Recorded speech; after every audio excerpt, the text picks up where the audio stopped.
SuperTalk Mississippi Media production. This is Gerard Gibert, and thank you for listening to MidDays here on SuperTalk Mississippi. MidDays with Gerard Gibert is on the air. MidDays with Gerard Gibert is powered by C-Spire. Power your home or business with C-Spire Fiber. To learn more, visit supertalk.fm/C-Spire. C-Spire Fiber powers SuperTalk Mississippi.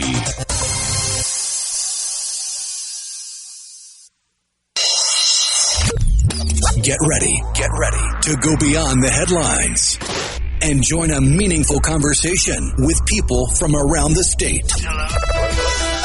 You're listening to MidDays with Gerard Gibert here on SuperTalk Mississippi.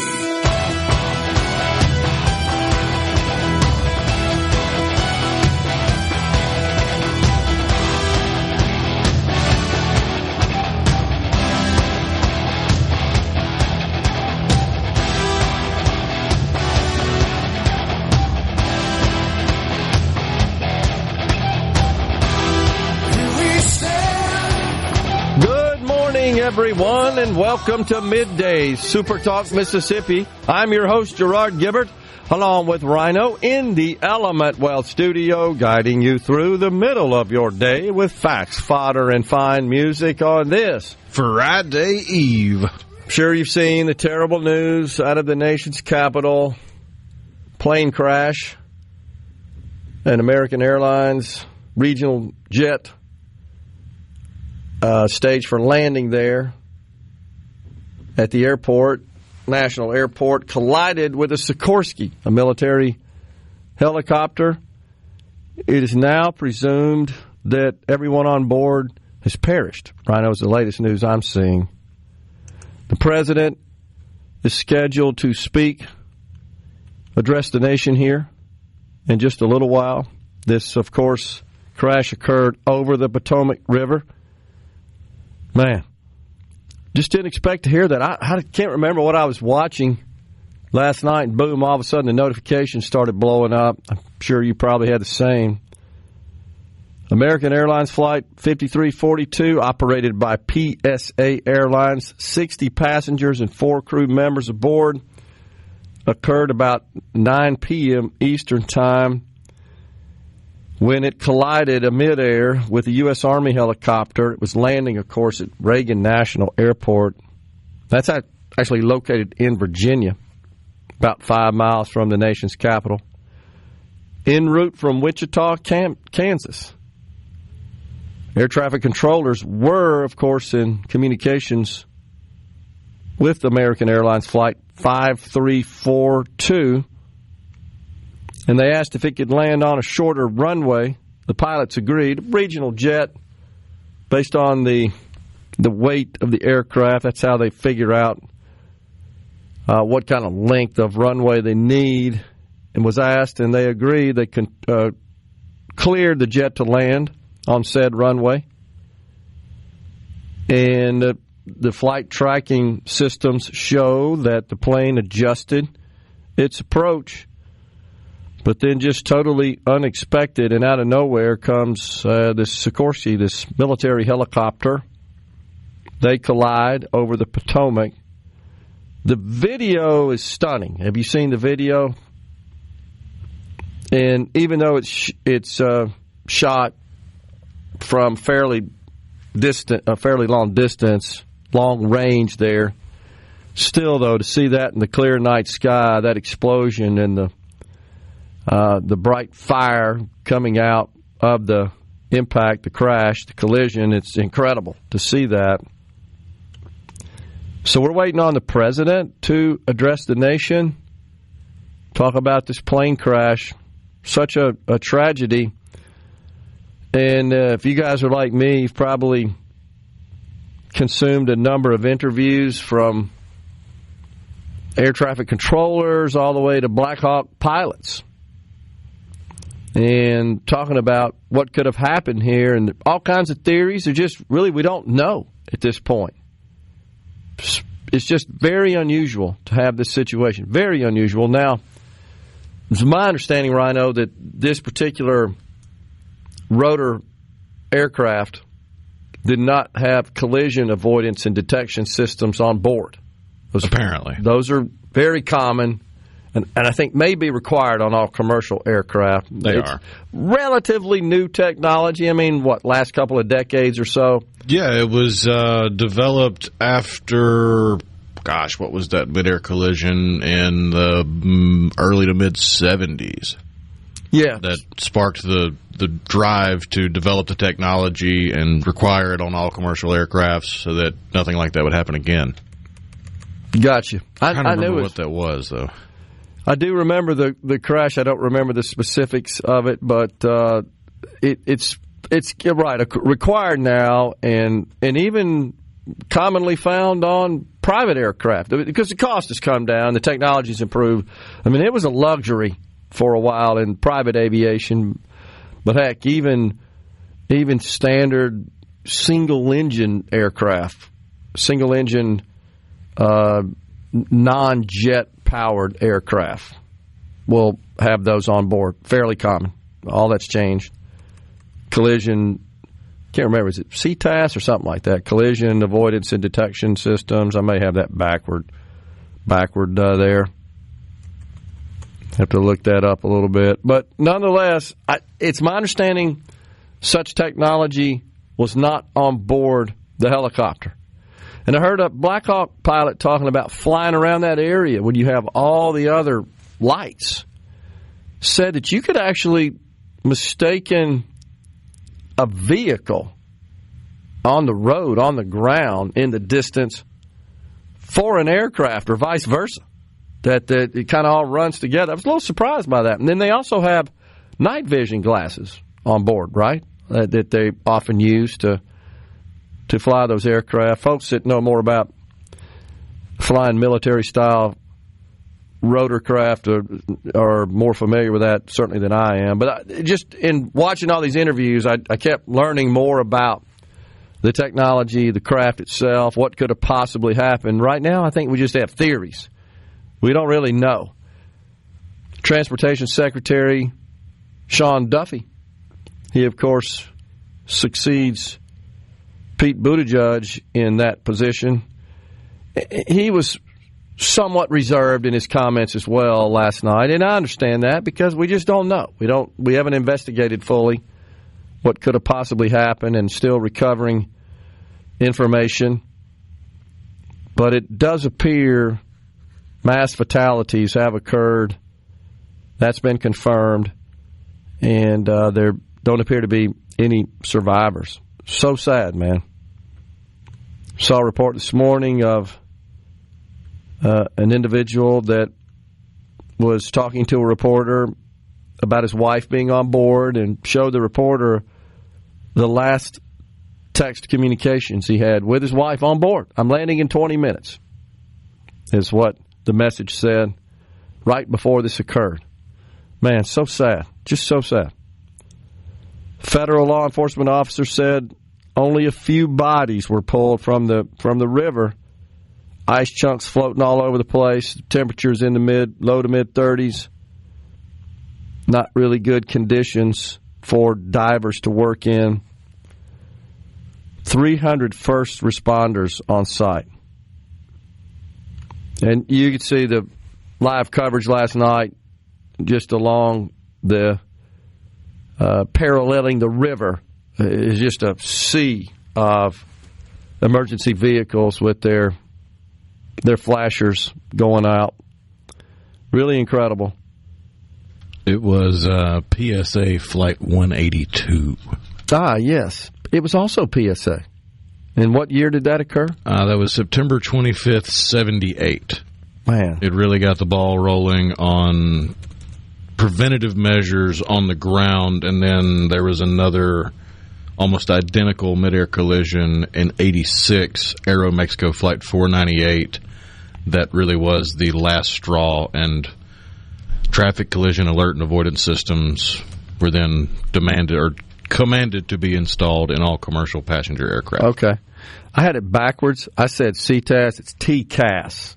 Yeah. Is the acronym, Traffic Alert and Collision Avoidance Systems, also known as Airborne Collision Avoidance System, ACAS. But it's still relatively new. Last 2 or 3 decades, I guess. When was it mandated that all commercial aircraft have late those 80s? installed? Okay. All right. So 3 decades, roughly.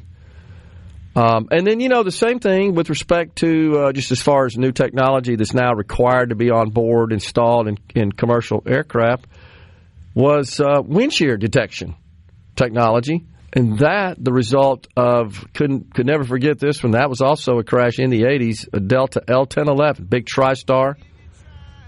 300 people on board that one. You remember, wind shear literally pushed the airplane out of the air, crashed on the, I think, interstate system there, busy freeways around DFW. Man, I remember that one just vividly. But after that, it's required to, the government required, FAA, that all commercial aircraft have wind shear detection equipment. It didn't even exist then. It literally was developed. I think the military already had some R&D in place, in progress on that. Because you can't see that. It's not. It takes some sort of special equipment to detect it, and of course to avert and adjust. We're coming right back in the Element Well studio. We got Representative Rob Robertson at 11:35 today.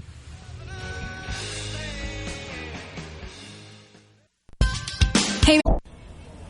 This segment of Middays with Gerard Gibert is brought to you by Covington County Hospital in Collins, where your health matters. Middays with Gerard Gibert. Let's do this. On SuperTalk Mississippi. Let's go.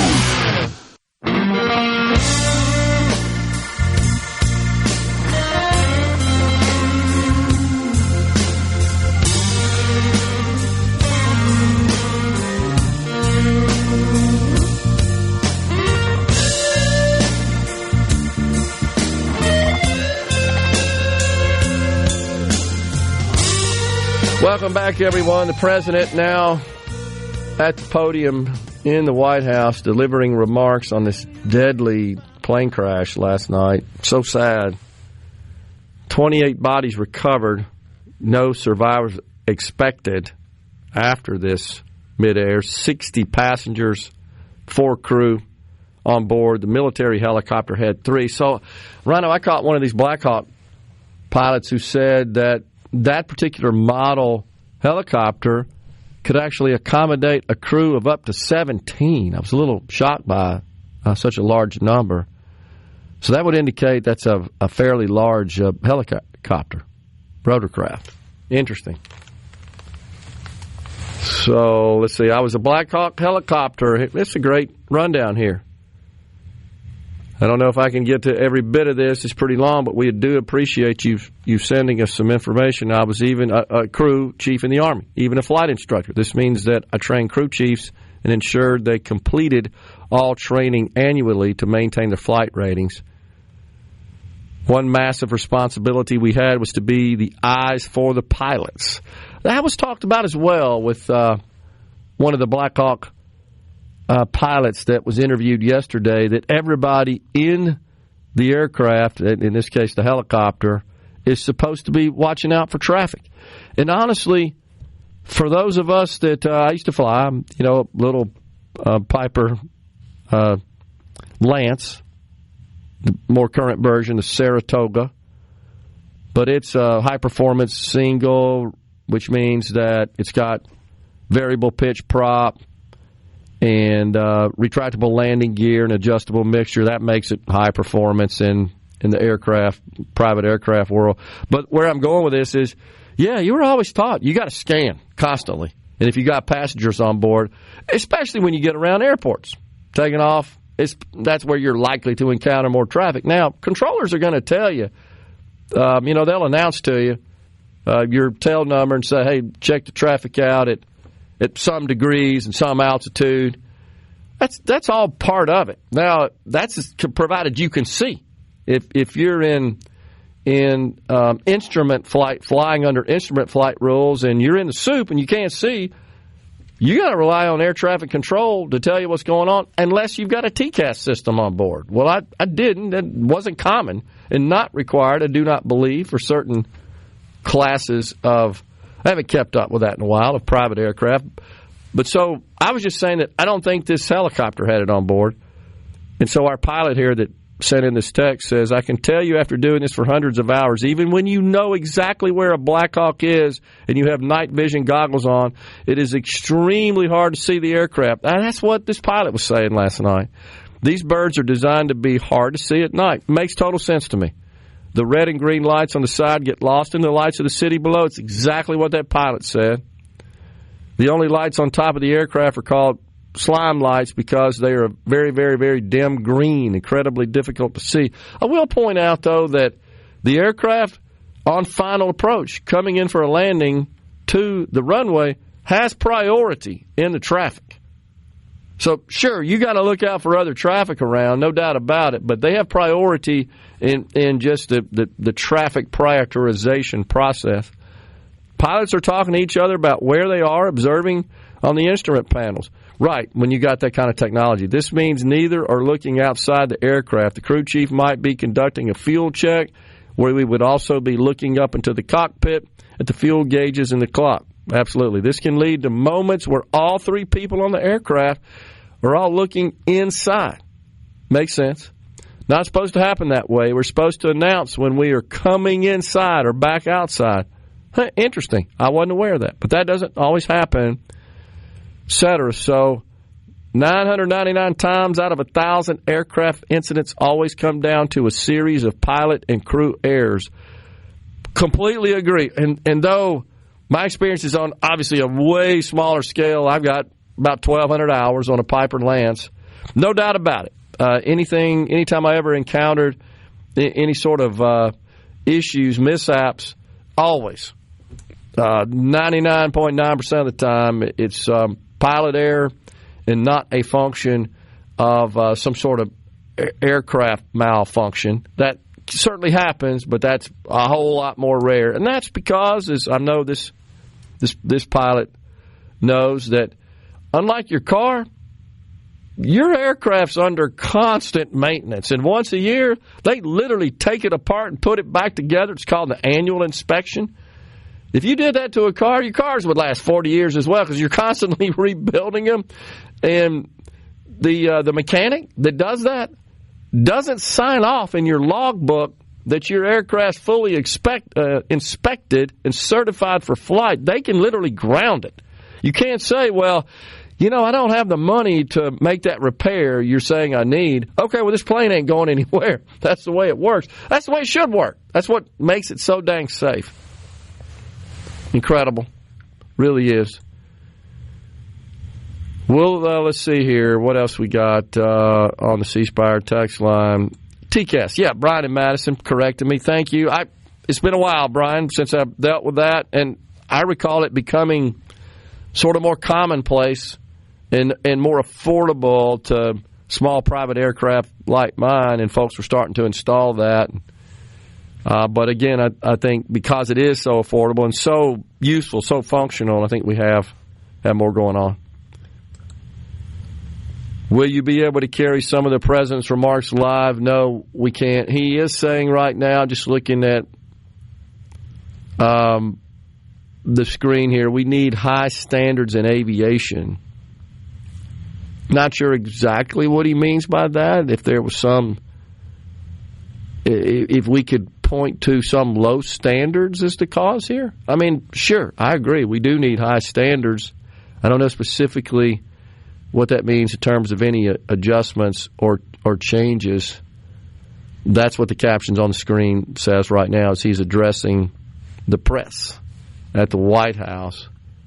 I was listening in. He's talking about the required skill set and talents needed to work an air traffic control job, and he's talking about how you can't just walk in off the street and do that. It's a very specialized skill set, and you need very smart people to be doing that job. I totally agree, and this does, to some extent, call into question DEI, right? Even within the FAA and air traffic controller environment, a whole bunch of money was spent on all that crazy stuff. It does appear that there was some hiring that went on as well. among the ranks of the FAA and air traffic controllers based on these DEI quotas and standards? Can you point to that as the reason why this crash happened? I don't know. I think it's a little too early to tell because it's not clear whether or not this was an air traffic controller error or was it a pilot error. Hard to tell. I'm a little surprised, would be surprised to find out that a controller wasn't advising the helicopter of their position relative to this fixed-wing aircraft that was on final to land, that has the priority. That airspace, has got to be extremely difficult to control because you probably have as much, if not more, military traffic around than any other airspace just because of its location around the nation's capital. You got national, which I believe is, in terms of that runway, I believe is listed as the most busy runway in terms of the traffic of takeoffs and landings in the country. So, yes, all that is a concern, and I hope the president gets to the bottom of that. I completely agree that we should not be hiring anybody, honestly, as we've said a million times on this program, on the basis of these DEI standards, and I don't even want to call them standards, the ideology. We shouldn't be doing that. Remember one of them we brought up, Rhino, was United Airlines. Remember when their CEO made some sort of announcement that we're going to absolutely guarantee that X% of all our new pilots are going to be minorities, women? Remember that? And we're all thinking, because we talked about that on the show, does anybody care? We just want somebody to fly the dang airplane safely. Take it off, fly it, land it, not have to worry about it. But no, United Airlines came out and said, we're going to absolutely guarantee that a certain percentage of our new pilots meets these various quota goals we have for minorities. I think the average person doesn't care about the color of the skin, the race, the ethnicity, the nationality, the sexual orientation, or the gender of the pilot. They just want them to be a qualified pilot. Simple as that. And you start forcing stuff like that, bad things happen. Coming right back in the Element Well studio.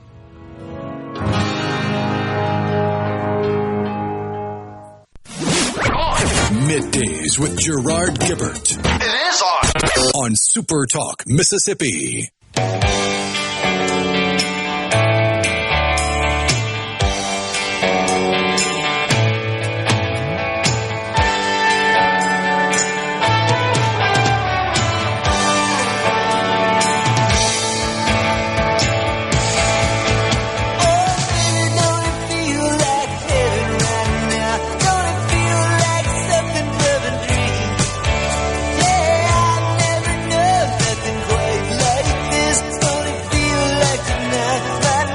Welcome back, everyone. It's Middays from the Element Well studio. So back in January of 24, I remember this vividly when the Transportation Secretary, Pete Buttigieg, who was highly focused on diversity and inclusion, they created a very... And ending the practice of racist bridges. That's right. That was his focus. Remember, they created a very comprehensive diversity and inclusion hiring plan. Said that diversity is integral to achieving the FAA's mission of ensuring safe and efficient travel across our nation and beyond. And they even went so far as to say people with severe disabilities are the most, and psychiatric, intellectual and psychiatric, pardon me, I forgot to include those adjectives, those descriptors, severe intellectual and psychiatric disabilities are the most underrepresented segment of the federal workforce. Okay, that's fine. No disrespect. Give them an office job. Something other than one that controls air traffic, where people's lives are at stake. This is just common sense. Oh, I hadn't thought about that. I mean, I feel like that's the way they think about stuff. Well, it's the circular logic of the left. We have to divide everybody by these little immutable characteristics, but we also cannot recognize there are differences between individual people. That's so true. Just looking at what they spelled out on their website here, targeted disabilities are those disabilities that the federal government, as a matter of policy, has identified for special emphasis in recruitment and hiring.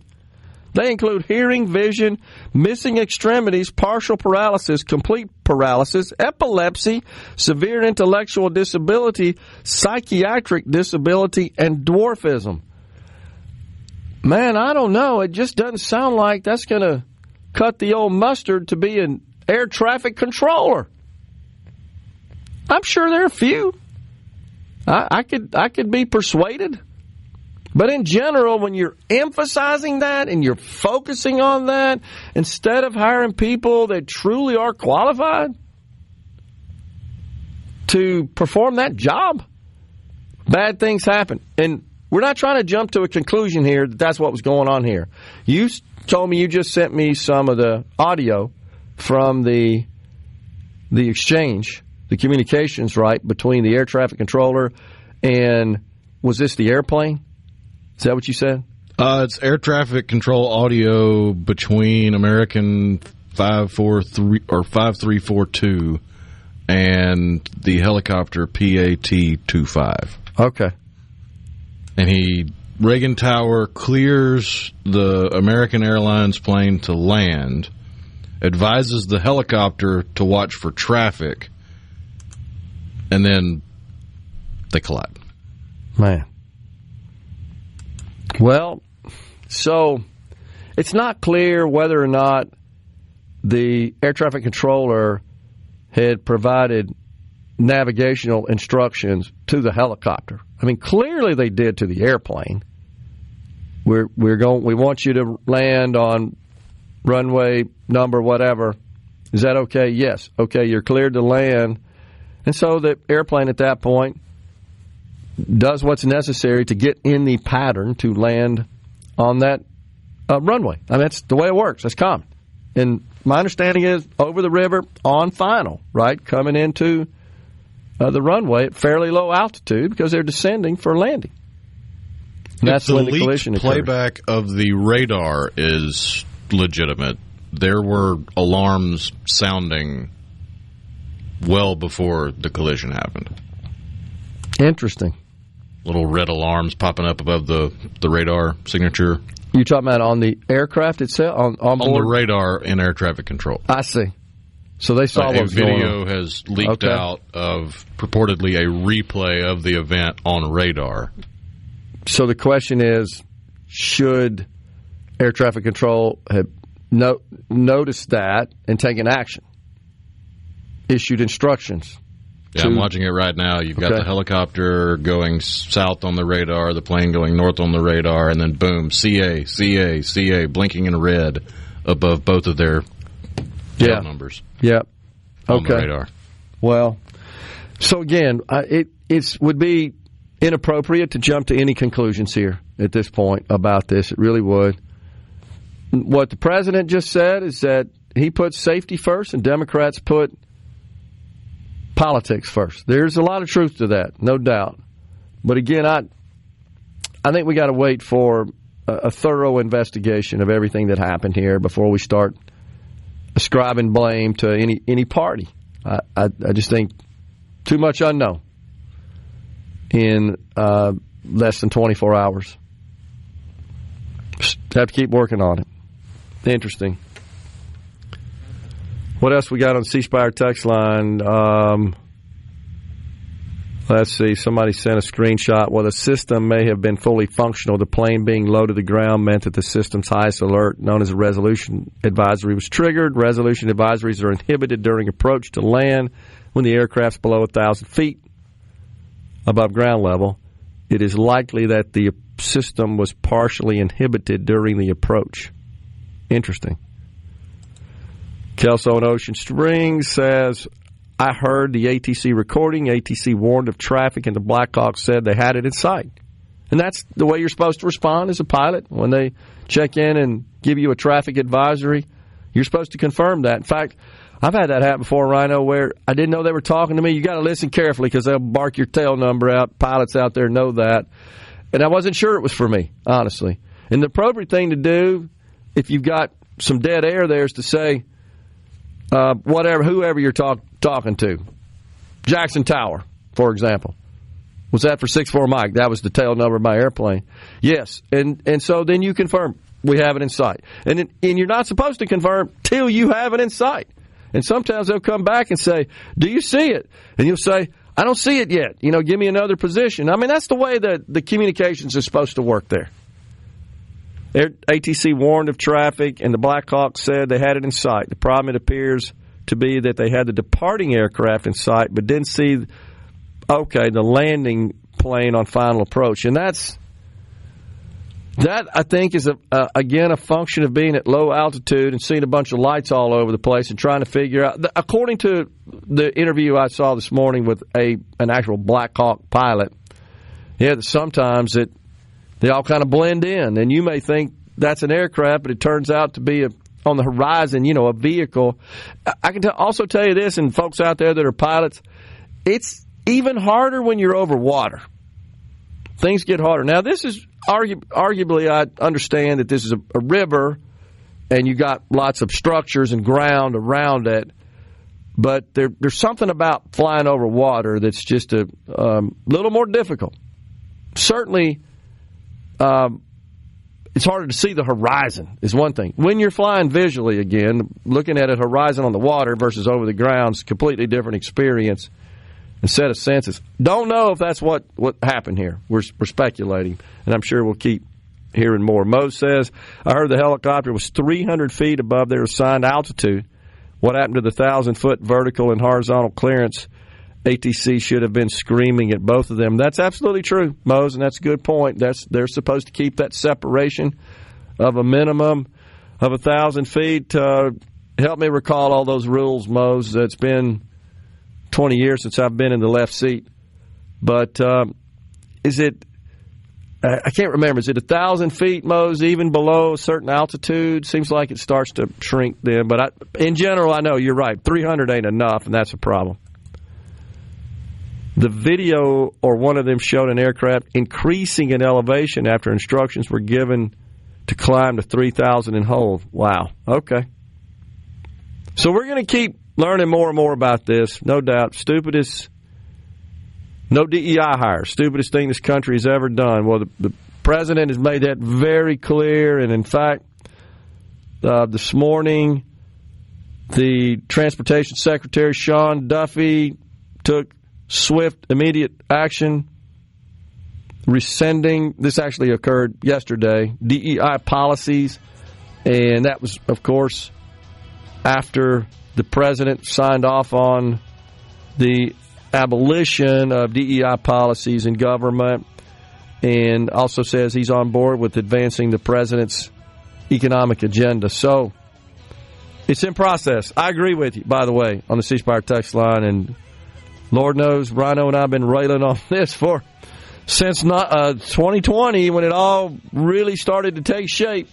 Summer of 2020 is when all the craziness started, and it's just really exploded from there. I think it's good to see all this stuff going by the wayside, being canceled. We're canceling the cancel crap is what we're doing here, and that is a good thing for this country. Stepping aside once again for a break, coming right back. Again, Rob Robertson from the Mississippi House at 11:35. Do this. Middays with Gerard Gibert. Keep rolling. 3, 2, 1. On SuperTalk Mississippi.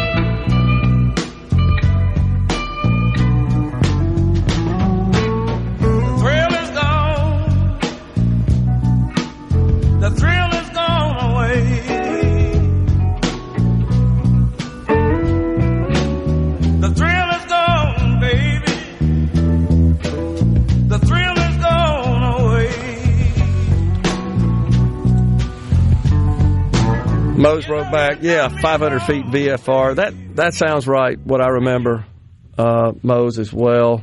Of course, VFR stands for Visual Flight Rules, just simply means you can see. It means you can see the ground. That's what it means. When you agree, Mose, and anything else, that's how visual flight rules. You got to have a certain amount of visibility. But in general, you better be able to see the ground if you can't fly on the instruments, is the way I always looked at it. And then you get into situations where you can have fog, of course, which means you can see, but you can't see as far as you need to. And I used to have all those rules memorized. You probably do still, Mose, but because you got to regurgitate that when you take all the tests, and you keep it all in your head when you're flying as well. But if you don't fly, and it's been 16 years for me since I did last time, 17 years coming up this June. All that stuff escapes you. That's why you can't just hop back in an airplane and start flying again. I'd have to go get checked out and prove that I remember and know all that stuff and can command the controls and the systems of the airplane. So it's kind of like the whole hand signals for turning if you don't have your blinkers. You had to know them for the test. That's right. But when's the last time you used them, and how many people remember those? That's right. But as Mose knows, though, when you're flying airplanes, that's the kind of stuff you're doing on a regular basis, especially if you're flying VFR. And I was instrument rated, but sometimes I'd fly VFR because it's just a little more convenient, even though I could file a flight plan and fly via instruments, as it is called, and in which case you're in touch with the air traffic controller, and they're telling you exactly what heading to go on and what altitude. And when you're flying VFR, not quite as precise. The idea is, hey, you're kind of on your own here, Mr. VFR pilot, but remember the rules. I suspect we're just going to continue to learn a whole lot more about this, that right now, as of this moment today, we just don't. And I think we gotta wait for that. But what we don't have to wait for is the abolition of DEI practices in the federal government. And though I don't want the government dictating that to the private sector, we're seeing those things being rolled back rather en masse in the private sector as well. And that is a good thing. And man, oh man, are the Democrats freaking out over that, are they not? So, which really further illustrates just how committed they are. They don't want to hear this, Rhino, to Marxist ideology, because this is rooted in the tenets of Marxism. And they've gotten kind of predictable with their attacks, to the point where in the hearing for Kash Patel's confirmation today, I listened to a little. Senator Tom Tillis created a bingo card with what he predicted the Democrats would have to say. And before the opening statements were done, he'd already crossed out 4 boxes. That's pretty good. Lindsey Graham was pretty entertaining. Did you hear him and some of his questions? I did not. Well, he asked him about any problems he had in his background with racism. And, man, he said he didn't really want to talk about it, and the senator insisted he do so. And he did. And it was pretty eye-opening.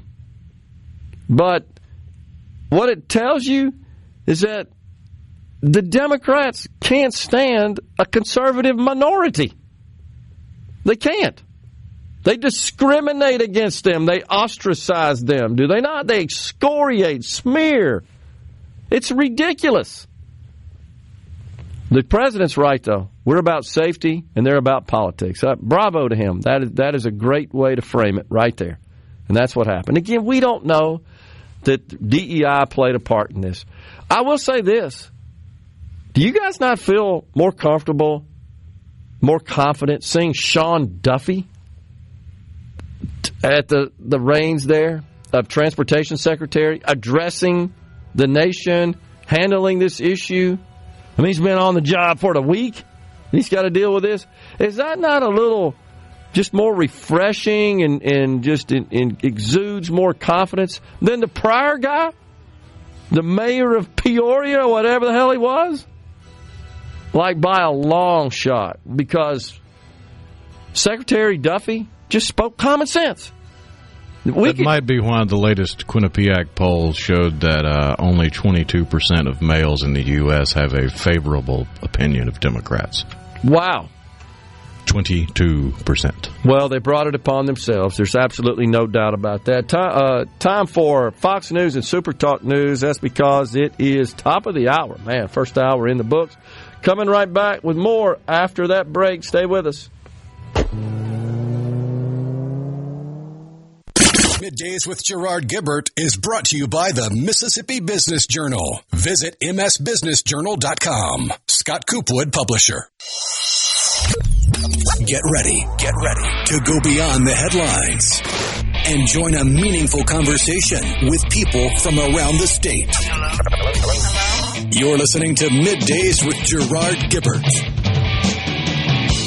here on SuperTalk Mississippi.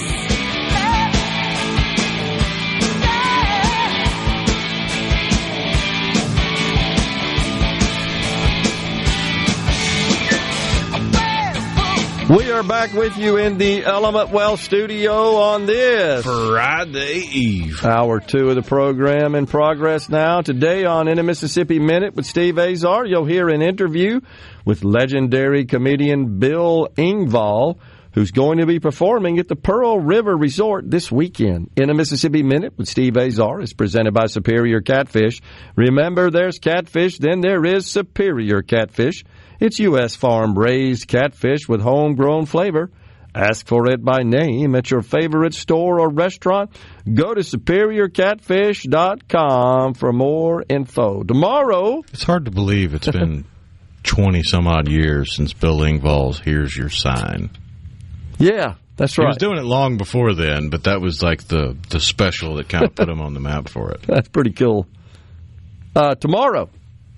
You know, we're going to be doing an all-day remote. Healthcare in rural areas of Mississippi has been in the headlines a lot the past few years. But it's not all bad news. Smith County has been without emergency services for over 20 years, but now Covington County Hospital is opening an emergency hospital in Raleigh to provide expert care for the people of Smith County. The entire SuperTalk Mississippi crew will be there on Friday to tell you about this success story. Looking forward to traveling to Smith County for our remote tomorrow. So just pivoting a bit to matters here in the Magnolia State. Again, we've got Representative Rob Robertson. He's going to join us in the next segment talking about this legislative session and in particular about legislation related to education in the great state of Mississippi. That's because he chairs the Education Committee in the House. We got questions of the last couple of days, Rhino, about restoration of the ballot initiative process in the state, and you were kind enough to research that and found there are a number of measures that would do such. I'm looking at Senate Bill 2572, sponsored by Senators Boyd and McCon. And what I'm looking for, Rhino, so bottom line, high level, what this thing would do is say, look, any amendments to the Constitution of Mississippi would require the legislature to draft such amendments, place that on the ballot for the people to ratify. However, we are going to give the people the ability to make law, amend law, or repeal law. Or repeal law, right, by placing a citizen-initiated measure on the ballot for ratification. What I'm looking for, always the sticking point is, how many signatures did you... I hadn't gotten into it yet, just pulled it up. But that's always the key. Let's see. That's always the key matter that tends to be the contentious provision of such legislation. I'm looking at it right now. I know Rhino is as well. It doesn't appear in the first couple of pages. We'll keep looking for that. But just to let you know, there are a number of other measures as well. And there's some restrictions regarding, this is pretty common, regarding revenue-related matters, et cetera.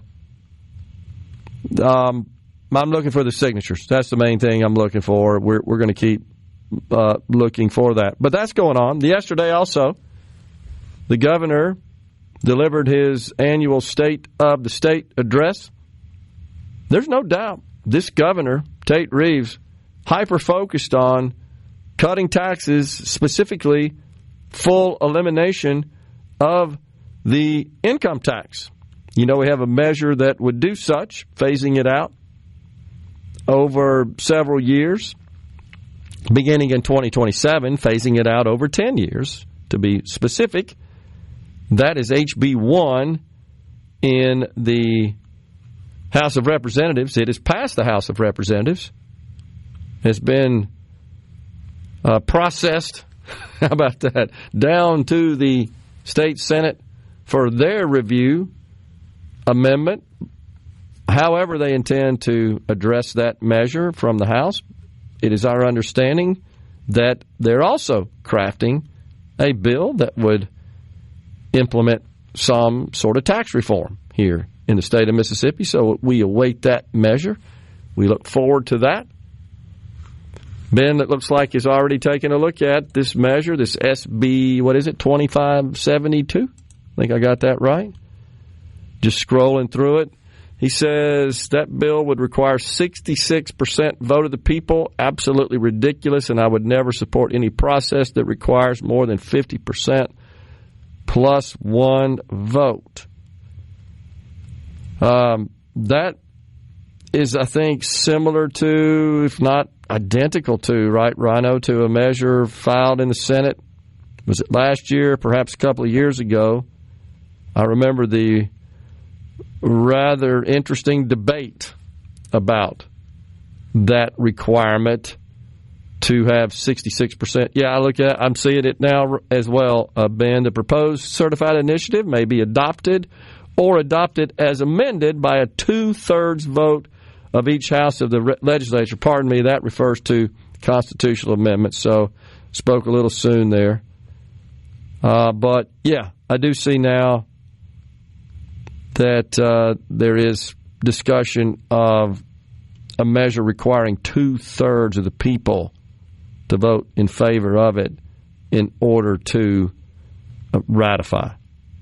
So this would go into effect after July 1 in the year following the year in which the Secretary of State certifies the passage of such amendment. That's on the amendment aspect of it. Now, there have been a handful of House continuing resolutions or concurrent, or whatever the name is, HCR 2, 10, 14, 16, 19, and 20.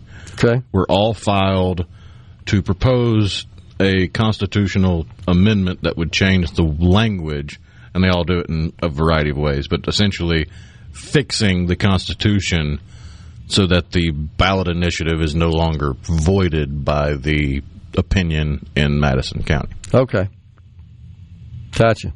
Interesting. So this would also require that such measures would only apply to a single subject rule, as it is commonly referred to. Yeah, Senate Bill 2572 limits the number of initiatives that could be on a ballot each year to 2. Okay. Gotcha. So just kind of filtering through the legislation. I still haven't found, though, Rhino, how many signatures you got to have. Still looking for that. You would think you would find it in the underlying text of the bill, but that I know that's a key aspect. Of course, the other one, as Ben points out, is can this pass with a simple majority, or does it require a super majority, if you will? In this case, he says 66%. And I only see that, Ben, as it pertains to constitutional amendments. So I'm not seeing that on the petition for an initiative process. But you could be right, just scanning it.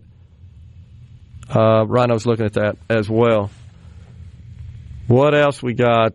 Somebody asked me about PERS and about PERS payments to prisoners. I haven't seen anything about that. Is that such a thing? Rhino, are you familiar with that? That was Wiley Walker from Newton let's see, as a follow on to my earlier comment about PERS prisoners receiving retirement payments, the latest information from 2016 shows that there were 105 prisoners receiving PERS payments. I'm not familiar with that.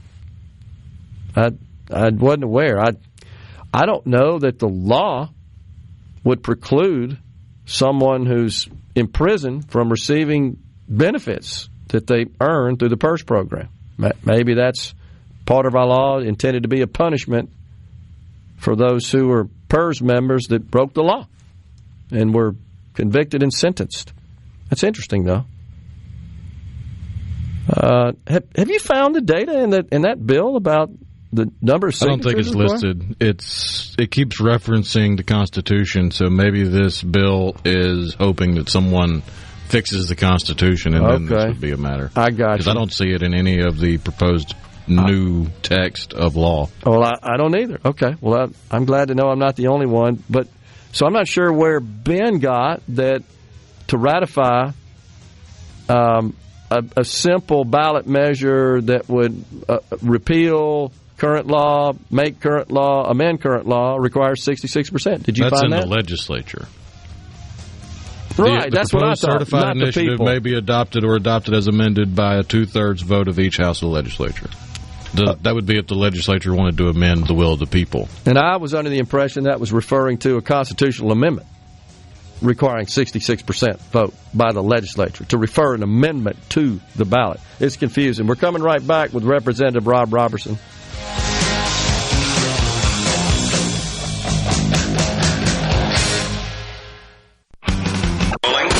Middays with Gerard Gibert. What? This is so Awesome. On SuperTalk Mississippi.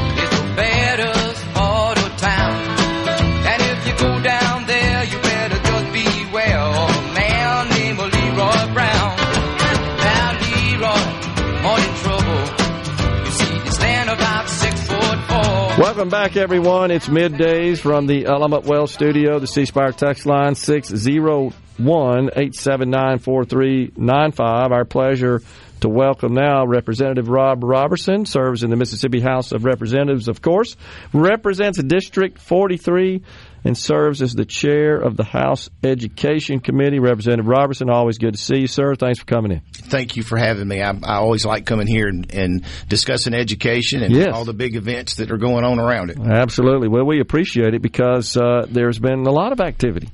We've had a lot of stuff going on. We have a lot. It's been another active session. Of course, a lot of it, as you well know, is kind of picking up from where we left off last year. Yes, sir. Stuff that didn't see it all the way to the finish line, and here we go again.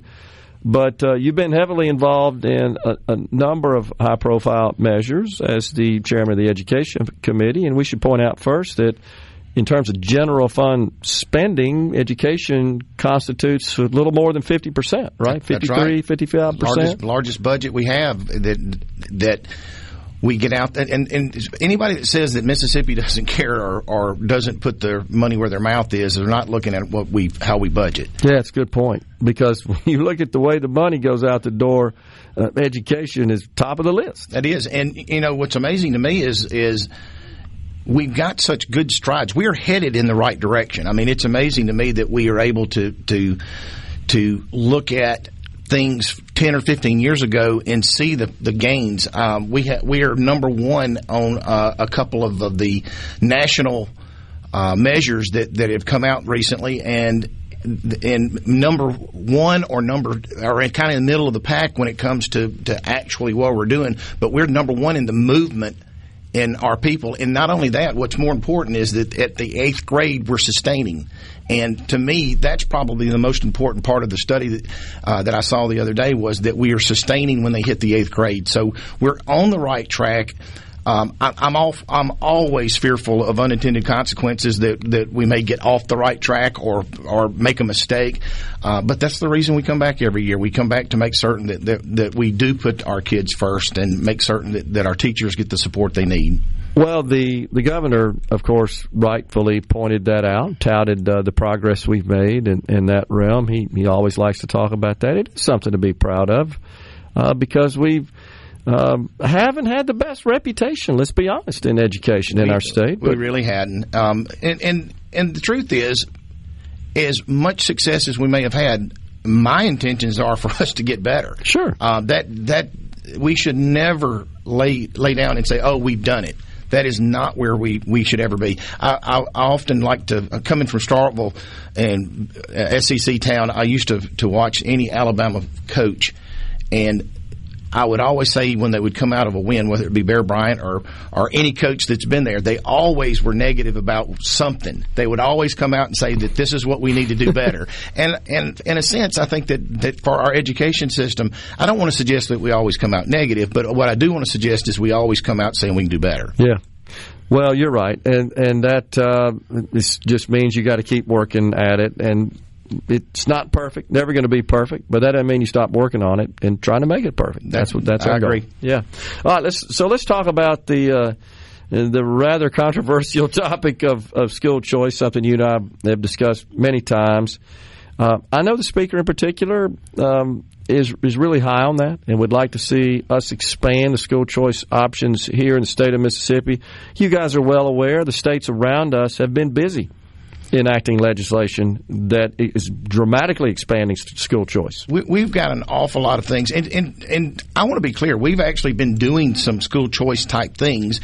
School choice is a weird word. When you use it with some people, they go one direction. When you use it with someone else, they may go a totally different direction. Yeah. And it's interesting to me because we've got a bill that we're heavily involved in this year called we're calling it portability, but it's public school to public school. Yep.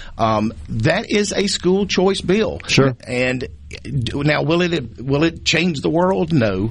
But will it give an opportunity for a family that maybe the mom's working in another county to be able to move her child to that county because it's just easier for her?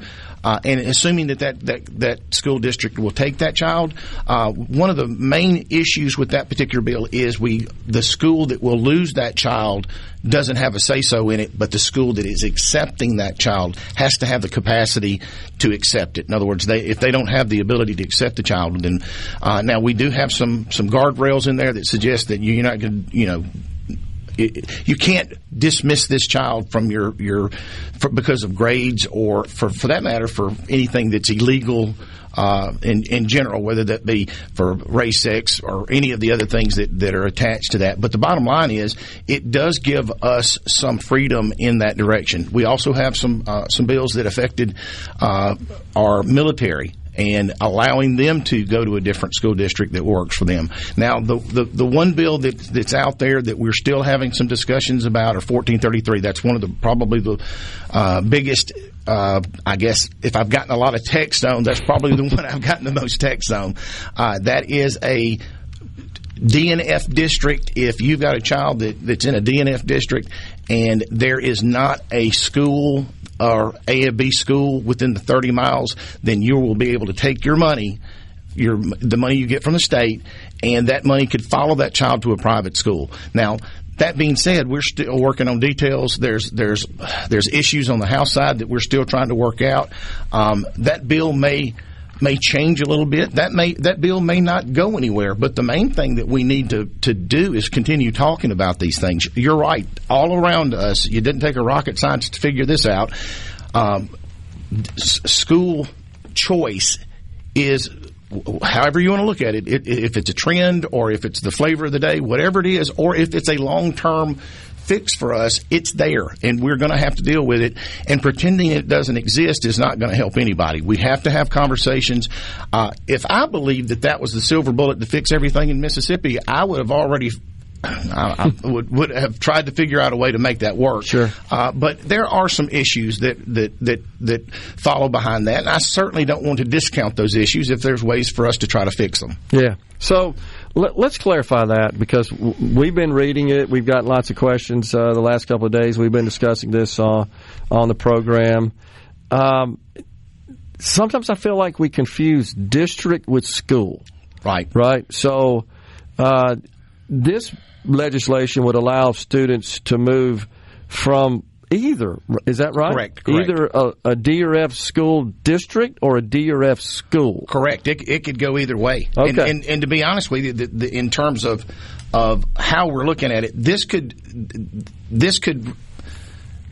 be sucked in a little bit in terms of where you could be able to go before this is over with. So the process is still not through. But as originally drafted, that's the idea. Yes, if you're in a D or F district or school. That's right. So you could literally be, let's say, for example, in a C school in a D district, and you would be eligible to transfer. And all that really means is that the transferring school, the transferor, I think is the legal term for that, couldn't block it. Right. That's right. So we're just basically saying you can't preclude that transfer. That's exactly right. But on the other end, the transferee school, the school that would receive the student, they've got some latitude in that decision as well, right? Like based on capacity, you guys get into that. I think they have to tell you what their capacity is and stuff like that. All we want them to do is be put this stuff out on their internet and on MDE. Let us know what that is. Okay. We just want to know how they're making the decision on that, and it's left up to the school district how they do it. Okay. And so let's go beyond that. That just trying to get who would be eligible, and the fact that we're taking the home school out of the equation. You can't block this. Right. All right. So the other piece of this is that they could take their state allocated funds, correct, which is around what, $6,900 now. They rounded up 69. Okay, all right, and that could follow them to a private school. I want to make sure I get this right. At so-called education savings account, provided there's not, what'd you say, an A or a B school within it's close. A public school, correct, within a certain 30 distance. miles. 30 miles. All right, so example would be Wilkinson County School District, I believe, is an F-rated school right now. Yeah, I got a student there, and they want to transfer, for argument's sake, to a private school. You look at the 30-mile radius around them. There's no A or B public school. Therefore, they would be eligible to receive their state-allocated $6,900 to apply towards tuition to a private school. That is correct. And another piece of the financial side of this is that we were going to try to create a fund that from the state that helped with the millage that would be the local portion. The local portion. Well, that was the other question I was going to ask you, because the local portion stays with the transferring school. That's correct. And they don't. The receiving school doesn't get the local portion for the transferring student. You're there. Okay. Exactly. We got Rob Robertson from the Mississippi House of Representatives, chairs the Education Committee in the House. We're coming right back.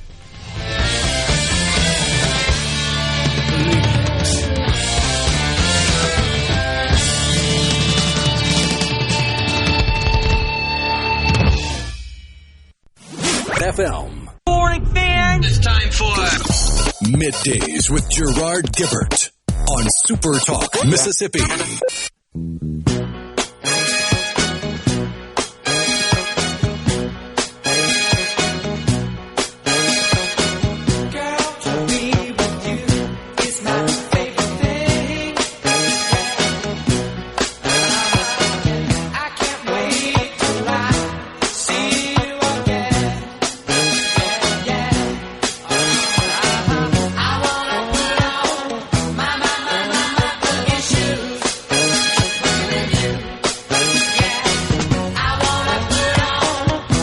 We've got Representative Rob Robertson, the chairman of the Education Committee in the House of Representatives. So just kind of summarizing and recapping this it's kind of a limited school choice, maybe a slight expansion of existing school choice options, ESAs we have in the state right now, only available to children with special needs and dyslexia.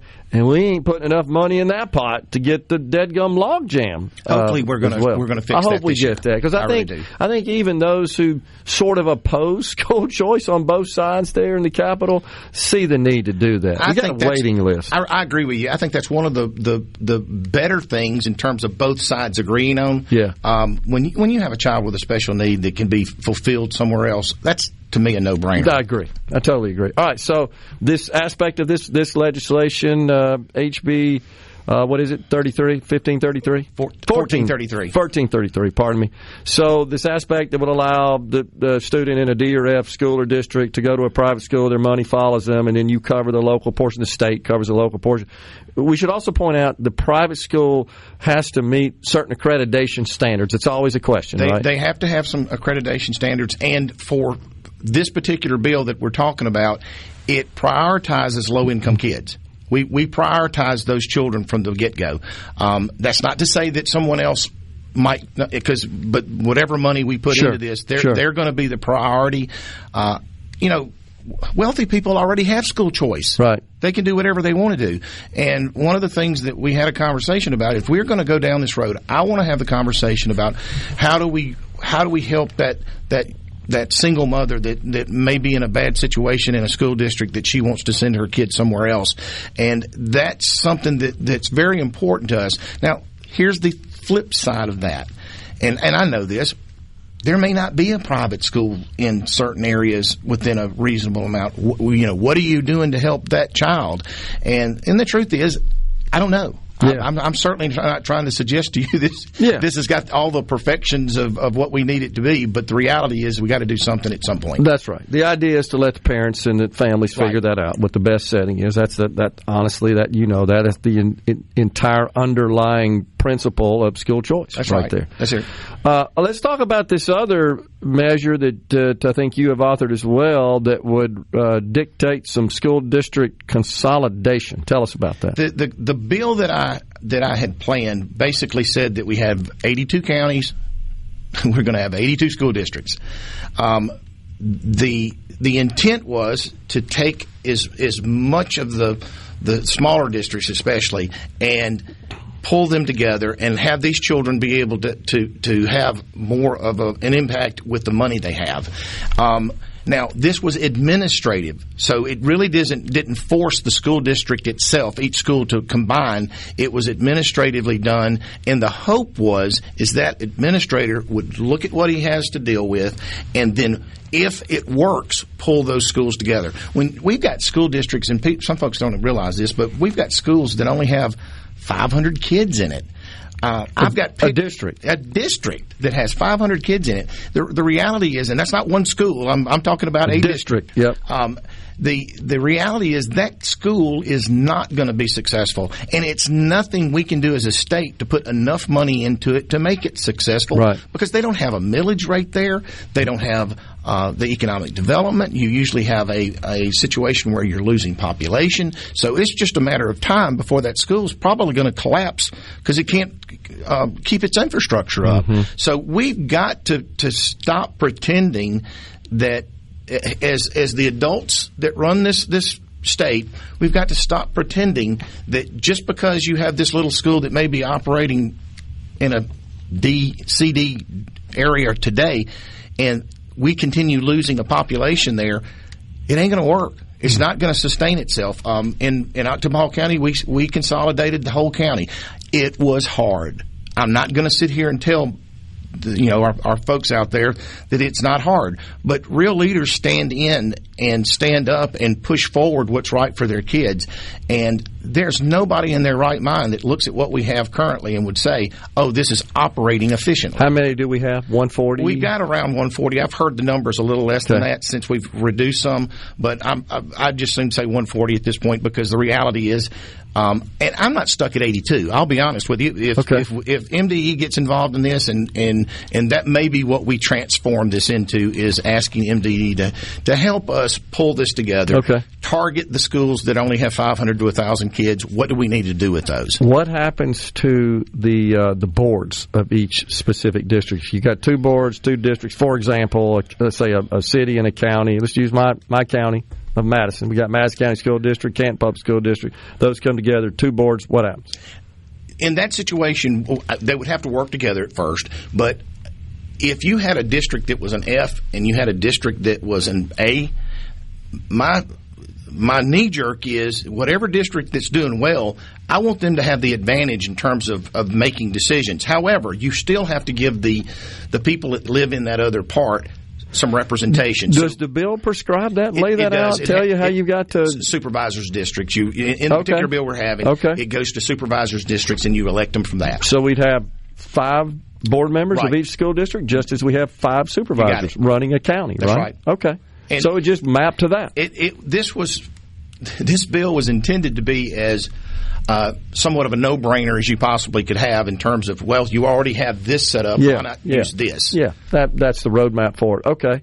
Well, that was one big question I had, is how do you deal with the governance aspect of that? Is the goal, though, Representative Robertson, I think something that the people of Mississippi want to hear is that it seems like we got a lot of back office overhead. We got superintendents and administrators and buildings and lots of money going to that purpose. Is that one of the goals here, is to eliminate a lot of the duplicate spending? Well, all right, my knee-jerk on this is to say that, sure, it's going to save money. But I want to capture that money, put it in a fund, and try to put for our districts that are struggling for brick and mortar. So if we could have a situation, let's say we save $30 million, we could take that money, and for the districts that have holes in their roofs or they have air conditioners that are not working in the summertime, we could take that money and use it in that facility and have the ability to fix some of the things without expanding our budget continuously, but we're operating more efficiently. Okay, so thinking about the funding formula, which was really upended last year, I think dramatically improved as a matter of fact, how would it change it? So I think about state-level spending. You got the components of state funding and local funding. That's how we operate our schools, fund our schools. But based on the funding formula, it's a student-based funding formula, so we're not changing the number of students. So even if we eliminate some of the duplicate back office, we're not really changing. You'd have to change the funding formula. Right. We have every intention of funding that. You're sending the same amount of money to, even though we're eliminating a lot of the overhead. So is the idea then, Representative Robertson, to push that money into the classroom? You got it. And if you've ever run a business and you looked at how you were operating and you could save some money and there was a way that you could make your business better, you would do this. The problem that we have is that we've gotten so centered in protectionism and we've got our own little fiefdoms over here that we've got to do a better job of explaining that I'm not trying to necessarily take money out of education. I'm trying to take money and efficiently use it for what it's intended for. And this consolidation issue, as much as the pushback that you're going to get from a local community, the leaders of this state and us looking at this and what's in the best interest of our children, we're going to have to look at this. I just want the people to know that you've heard this 100 times more than I have, but I hear it a lot because of our text line, and we're talking to a statewide audience. We got too much overhead in our schools operating model. We need to consolidate districts and get rid of a lot of that back office, administrative, central office, superintendent's office overhead. You've heard it. I've heard it every day. I'm sure you have. So I think the belief, though, or the perception, let's put it that way, would be, wow, if we consolidate districts, we're going to reduce spending at the state level. That is not my intent. Okay. It's not my intent. So we're not really saving money at the state level. We're just repurposing the money. We're redirecting the money. We could take the money that we're currently spending and have the best school system in the nation. I believe that. We are wasting a tremendous amount of money. And some of these folks that are superintendents in schools that are too small, these are good superintendents. We can take them and use them somewhere else. Sure, for another purpose. Okay, so I just want to make sure, though, that we're not changing the way we're allocating money to education from the state level. This exercise, this bill, should it be enacted, would not change that. Not change it at all. We're not cutting spending at the state level. We're just reallocating how it's spent. That's right. With the intention of improving improving the quality of education. That's 100% correct. Okay. Just want to make sure. And to those who are worried about losing money as a part of this process, I think your message is, no, we're sending the same amount of money to educate the same amount of kids in your schools. Absolutely. That's what we're doing. Got it. Representative Rob Robertson's been our guest. Appreciate it, man. Thank you. Good discussion. Yes, sir. Coming right back, folks, in the Element Wealth studio.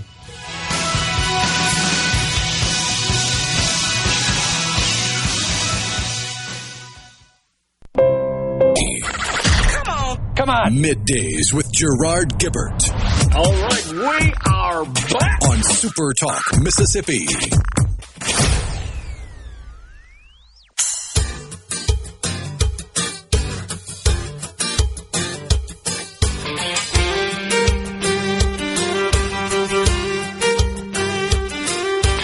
We all down at Marge's bar, telling stories if we had one.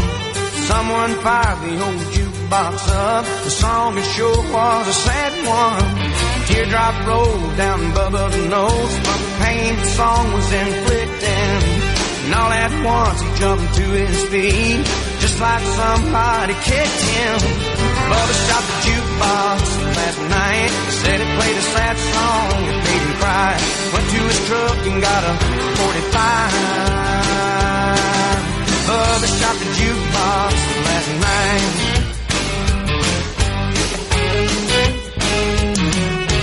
Bubba ain't never been accused of being. We're back with you in the Element Wealth studio. Thanks so much for joining us. We appreciate Representative Rob Robertson for stopping by and unraveling all the complexities, Rhino, of that legislation pertaining to a number of things: school choice and school district consolidation.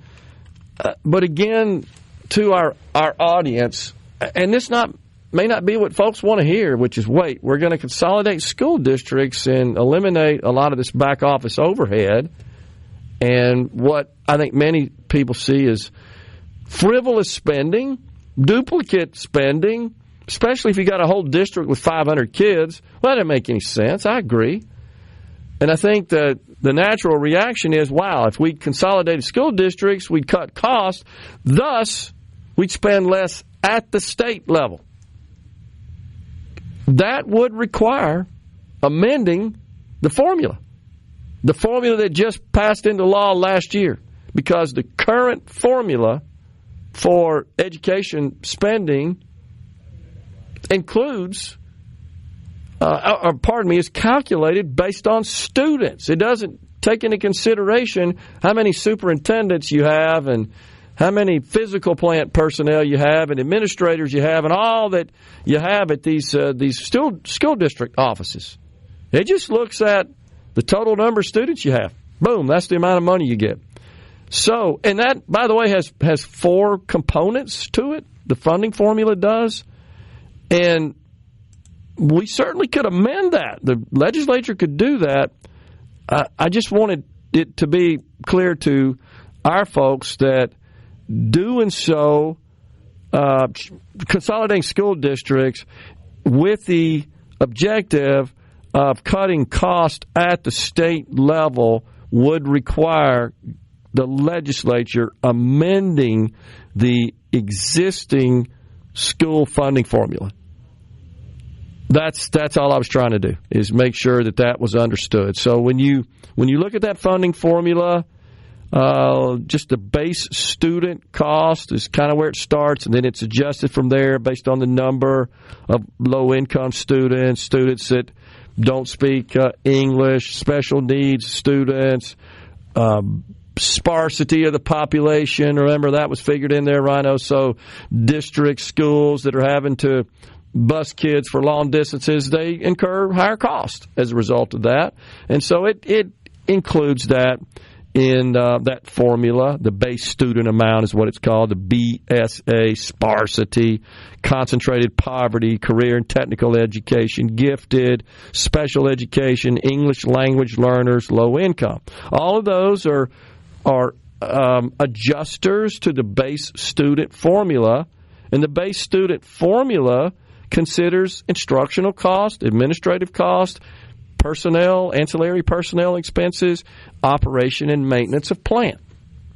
That's embedded in law. It's the way it works.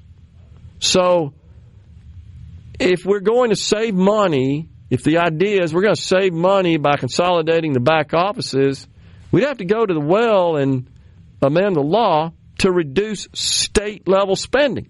But I think the idea that you heard Representative Robertson articulate is, no, we're going to send the same amount of money to the districts, but because we're consolidating, we're requiring district-level consolidation, more money should thus go to the classroom, which is what I think where people want it to go. Now, some people may say, no, I want you to cut funding because you're consolidating school districts. Well, that gets complicated. What about those counties that only have one district? They're going to get their funding cut, although their expenses haven't changed. They're already operating, presumably, efficiently from the perspective of only having one district office. I would just be careful. That's all I'm saying. When you start going through the math of all this stuff, it's a little bit more nuanced than I think meets the eye. And that's why I wanted to have Representative Robertson to come in and explain all that. Well, it's top of the hour. Man, this one's going fast today, Rhino. A lot of information that we're covering. And we got more in store for you. A whole hour of middays left. Fox News, SuperTalk News is coming your way. And then it's Representative Dan Eubanks from DeSoto County and Getty, Israel, founder and CEO of Sisters in Birth. She's been on the program before.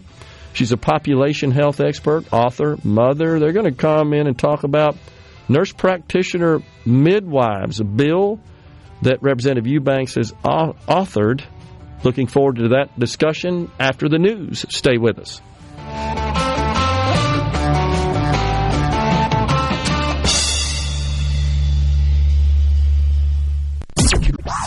And now, another hour of the talk that keeps Mississippi talking.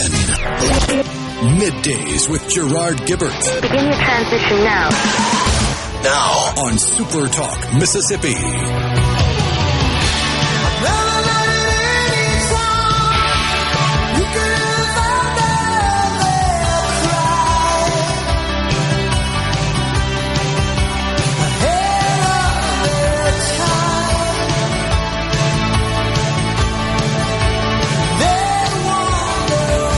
Welcome back, everyone.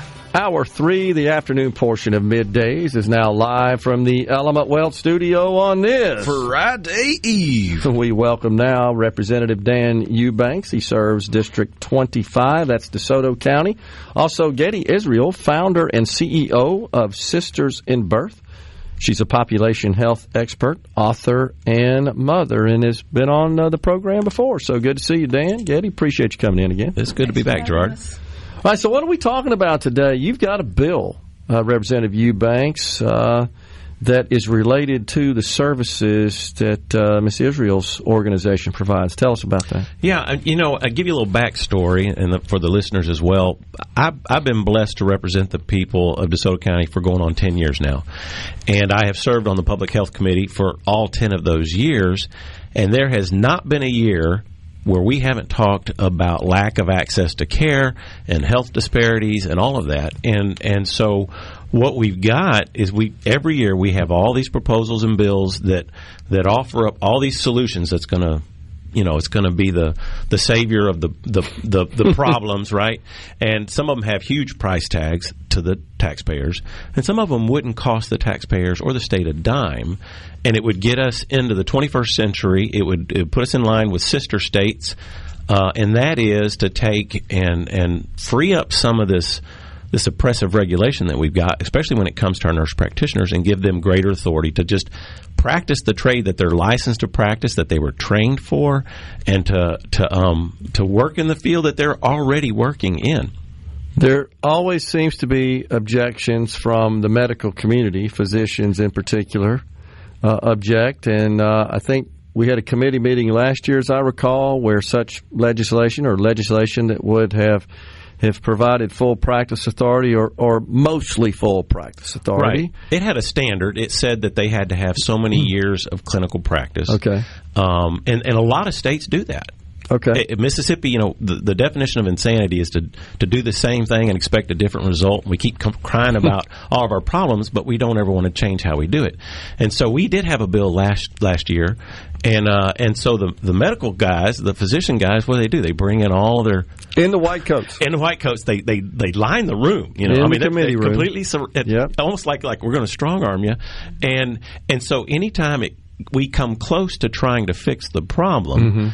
It messes with their income stream. Is what it really boils down to, because all of these nurse practitioners have to pay a collaborative fee to these doctors that will collaborate with them, and it just gets the rug yanked out from underneath. So, Getty, how would this legislation affect your organization?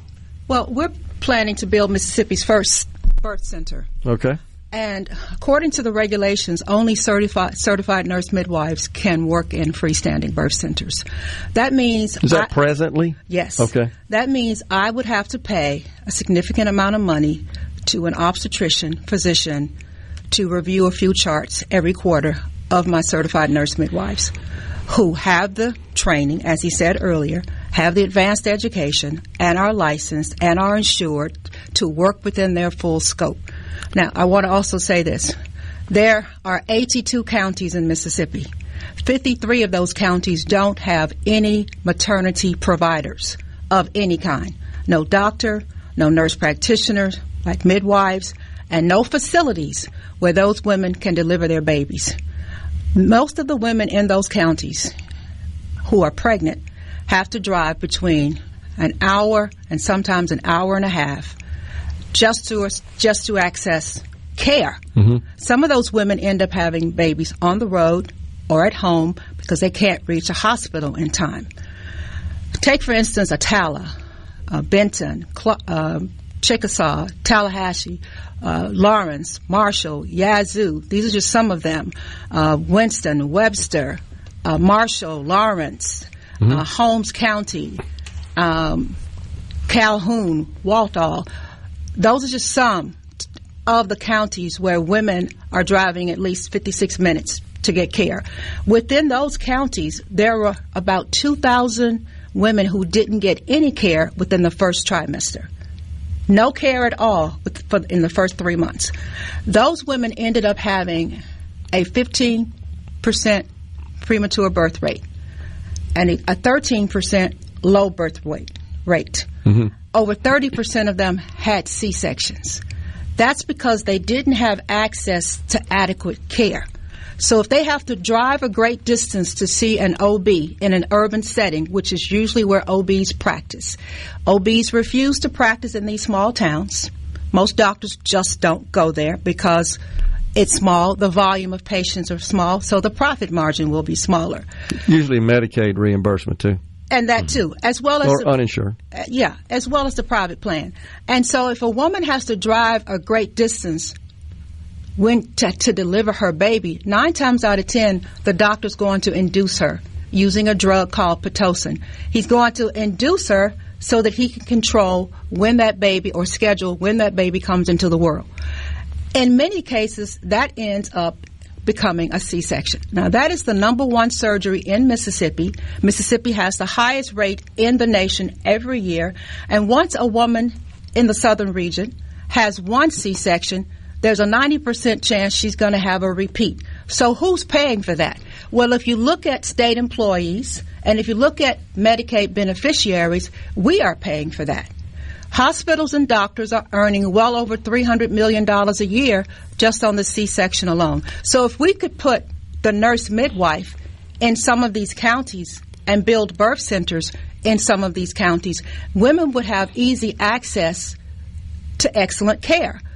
The Mississippi State Medical Association, which has consistently for the last 8 years opposed allowing nurse practitioners of any type to practice within their scope, they claim this is about public safety. I'm calling them out. This is not about public safety. Doctors are associated with medical malpractice lawsuits. Take a look at the district court. You'll see those lawsuits. Doctors make mistakes, but no one requires the doctor to have a collaborative practice agreement with a specialist. He makes a mistake, the mistake is made. And so this is about competition. The FTC has said this is about competition. I'll give you an example. There are 3 bills to license direct entry midwives. Now, direct entry midwives are not nurse midwives. Most of the direct entry midwives don't have a college degree. They have no national or local credentials. They just practice. I could practice if I wanted to because there's no law stopping me. MSMA has said in writing to me that it supports the regulation and licensure of this group, but it has not said that this group should have a collaborative practice agreement with a doctor.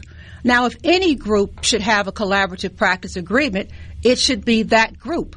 But that group is not a competitor to doctors because doctors stopped delivering babies in the homes of residences back in the 60s, late 50s. So that's not of interest to them because it doesn't affect their bottom line. So this isn't about public safety. This is about competition. What does your bill do, Representative Eubanks? Well, the bill, and this is the second year I've dropped it, I have 2 of them. One of them basically would do it for all of our APRNs, our advanced practice registered nurses, and it sets them with a standard that they have to have X amount of years or hours of clinical practice to be able to then step outside of that collaborative agreement. And they could go like the states around us, and they could open up a little family practice down in the Delta somewhere, and when you get strep throat or whatever, you can go see them. And the other bill was specifically for the nurse practitioner midwives. And that one, as Getty illustrated for everyone that's listening, we have a maternity care desert in our state, and we do not have OBs coming counties in, and so we are sitting on the precipice of a crisis, and we are a pro-life state. We should be a pro-mama, a pro-birth state too, and for whatever reason, we just keep operating as normal and saying, hey, there's a fire, we need to put this fire out, but we don't bother to get up and call 911 or go get some water and throw it on the fire. And this is just an attempt to try and fix that. And so we do have a piece of legislation that is working through committee that is going to do that for our CRNAs, our certified registered nurse anesthetists, because we also have a crisis there. And so I'm hoping to pair our nurse midwives along with them. I got you. In the legislation? In the legislation, yes. Okay. So stops short of full practice authority for all nurse Yes, it would only be these two particular fields. Okay. We got a break right here. If you can hang around, we'll keep talking about this. I think there's more to discuss. I've heard reports that have expressed concerns, and I'll share those with you on the other side of the break and have you respond. Is that good? Sounds good. We got Representative Dan Eubanks and Getty Israel in the Element Wealth studio coming right back. I'm hers. She's mine. She's mine. I'm hers. She's mine. Wedding bells are gonna chime. Oh, yeah. Do or did it, dum did it do. We'll sing it. Do or did it, dum did it do. Do or did it, dum did it do.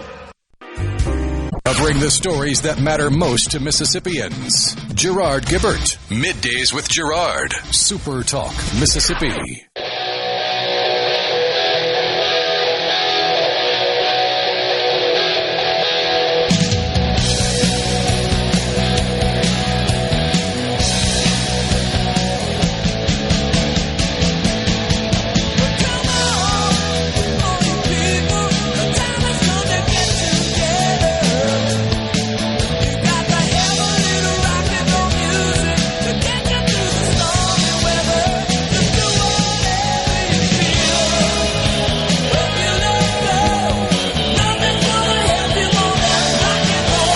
Back with you in the Element Wealth studio. A little Boston bumping us into this segment here. We appreciate Representative Dan Eubanks and Getty Israel for joining us. We're talking about changing the law in the state with respect to nurse practitioners who serve as midwives. So I know you guys have probably heard this before. I've been talking to just friends, just anecdotally, about this, and some have expressed concerns about the fact that even those who are serving as midwives that may have achieved all the various certifications and so forth, they've talked about some bad outcomes that they believe were the result of perhaps not having the full complement of skills that a physician would have. How do you respond to that, Getty? Well, first of all, that's a very vague statement. Well, yeah.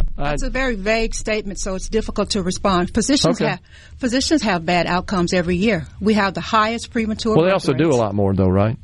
Well, physicians, I can't say they do a lot more. Do a lot more as far as the number of births they're involved with. Well, let me just say this.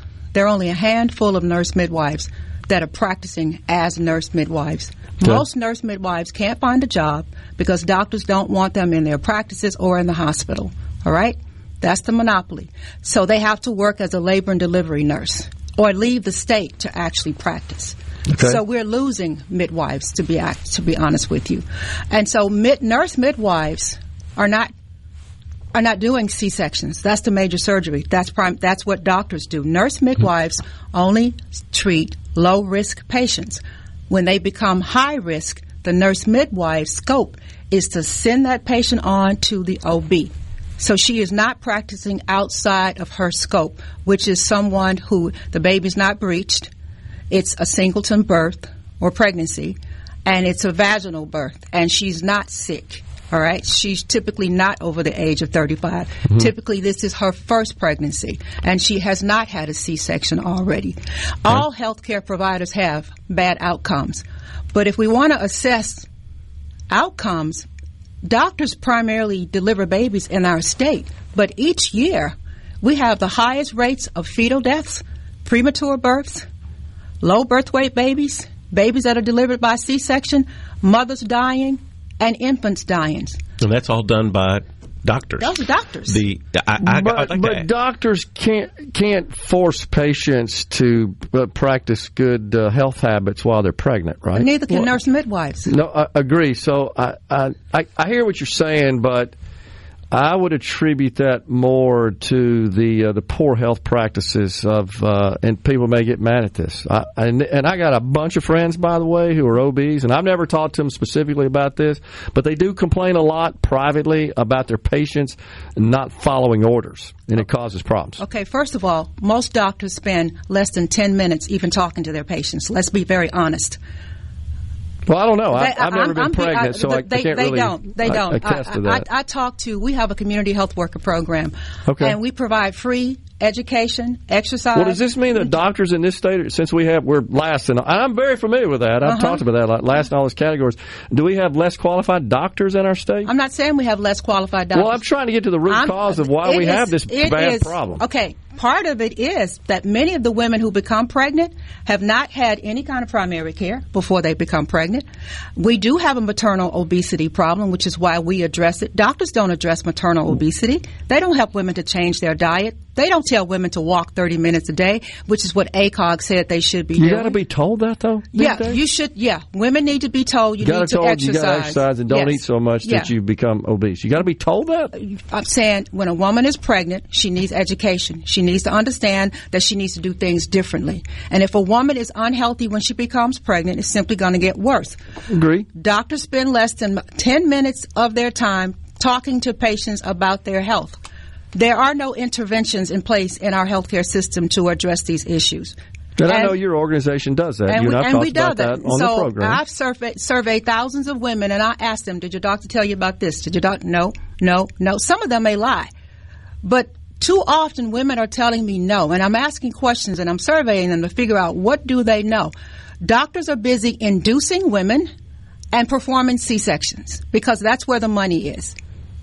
Okay. Midwives don't perform C-sections, and midwives are not inducing. Well, do you have a problem with them making money off of it? And midwives, you're being funny. And I'm not being funny. I'm asking. Well, let's have a serious conversation. I'm trying to have a serious conversation. You keep pointing to that. Is that an issue? You brought up doctors, and you said that they had a concern. I'm addressing the concern. Okay. I'm saying that this has happened on their watch. Okay. They ran midwives out of business in 1973, we had midwives, certified nurse midwives, practicing. All right. Long before, 20 years before the collaborative practice agreement was ever enacted. So is that what your bill does, Dan? Is it returning that? Well, basically, it does, but really, I mean, just to interject here, we're talking about apples and oranges. Okay. Now, if you really want to see what outcomes are, and you want to get it on a percentage pro rata basis of births to clinical practitioner versus doctors versus midwives, you need to look at what's going on in other states where they actually allow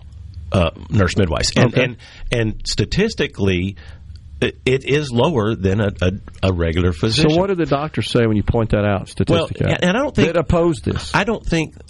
When I say apples and oranges, what I'm talking about is it's a different type of care. Yes. And so, that's one of the reasons why you have a much, much greater chance of having a vaginal birth if you have a midwife or a nurse midwife, because the nurse midwife's going to stay there with you for 40 hours while you're in labor, and most of the doctors, they're moving on to the next thing. The same thing happened with my wife. But and that's not to say, I'm not speaking ill of our physicians. I'm just saying that what the real outcome, if you want to look at health outcomes, is the pregnant mother that has no maternal care or is within an area to have access to care versus the one that does. And it doesn't matter whether that care is coming from a physician or a nurse midwife, they are still better off. Right. I totally believe that's a problem, and I can attest to that in this way. I've had the opportunity to tour the NICU at UMC, and I shared that with you before, and that's something that's is sort of embedded in my mind and my sight, my vision that I will never be able to extract. And I remember distinctly asking the question of the person who was giving me the tour, someone very high up there, how many of these very critical, like virtually all of them. Mm-hmm. They're preventable. And we're all paying for that as well, because virtually all of them are either uninsured or Medicaid in the NICU. Well, and that's one of the things, too, that this has not just a life component to it. This has a economic component. That's right. To the state, I get that. To the mother. And usually what happens is if you have somebody that is walking with you, especially first-time mothers, they don't know what they don't know. And if they early on start getting and receiving care, they're going to be better off. They're going to be better off health-wise if the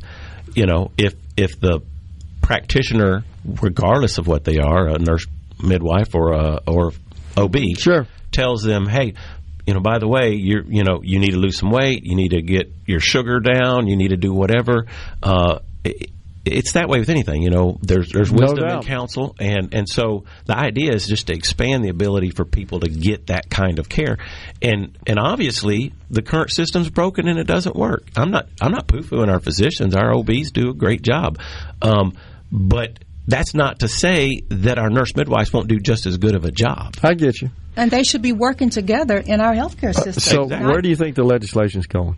Well, I know it was the intention of the speaker last year when we had that one bill we tried to get through. It failed by one vote. Talked with a lot of people on the committee since then, and they're coming around. I know it is also the desire to get this CRNA bill through.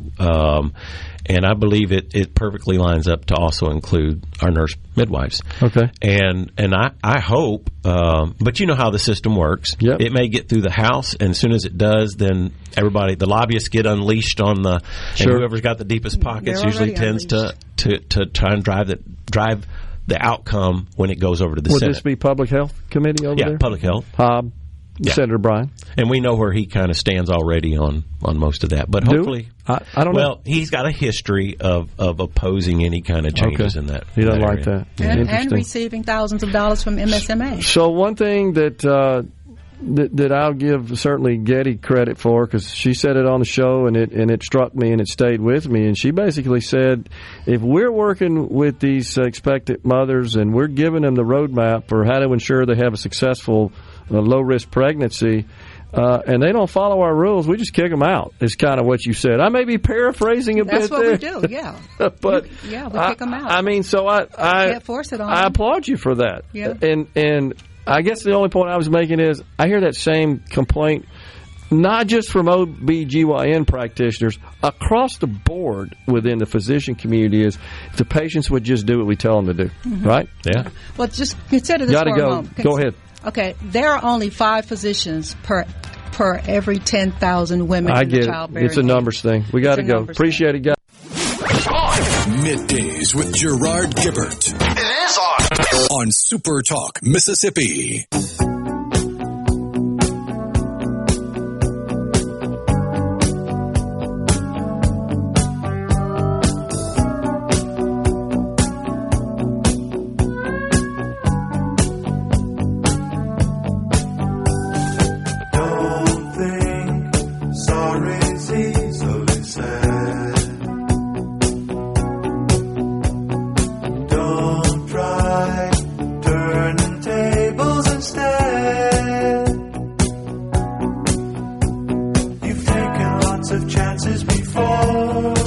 The great Alan Parsons. Good stuff. Appreciate that there, Rhino. Wow. Well, I haven't had a chance to get too much on the C Spire text line here, and we got a bunch of them, and always appreciate all the engagement. As Rhino knows, it's especially hard. It's hard to do it when you're interviewing guests anyhow. But when you got two and you're trying to keep it going, that can make it even a little more tedious. But always appreciate the engagement. Let's see what we got here. Whew, wow. That woman wants to slap you in the jaw for some reason. You're just trying to be funny. No, it's no big deal. And if I appeared to be confrontational, I apologize for that. That wasn't my intention. But it is true that this is a controversial matter. There's no doubt. And I have done a little bit of homework on this and heard from other folks out there that have shared some concerns and honestly some bad outcomes. She's right. You have bad outcomes with card-carrying medical doctor physicians as well. No doubt about it. The question is, are you more at risk, more prone for that? There's got to be a fine line and a balance here between safety and access and need. I completely agree, Rhino, as she said, and you know this, that you live in some of the more remote rural areas of our state. It is a problem. And I haven't seen any statistics, but it wouldn't shock me to see that most of the babies, for example, in the NICU at UMC, just on a percentage-wise, perhaps they come from the areas where there are more deserts, lack of access. Prenatal care. Number one issue, is it not? Whenever you have a problematic pregnancy, almost always you could point to lack of proper prenatal care and health habits. And I do know that's what Getty does. Her and her team coach, guide, help with that. And I get it. We have a shortage of physicians, OBs in particular. They're going to usually set up shop in the more populated urban areas because it's the only way they can make it economically viable. That's just the truth. And so, therefore, they're overwhelmed, and you get a limited amount of time. On the other hand, I do think there's a little bit of credence to what I was saying, that you got to tell somebody, don't drink, don't smoke, don't do other bad things while you're pregnant. We still got to tell people that. Sadly, yes. Well, is this maybe pointing to something you and I think, agree on, have talked about countless times, that this all comes back to the lack of a stable, nurturing home environment for whomever is the pregnant young lady that just didn't get that mentoring and guidance from, usually that, comes from the mother, does it not? It's passed down. That's kind of the way it's worked.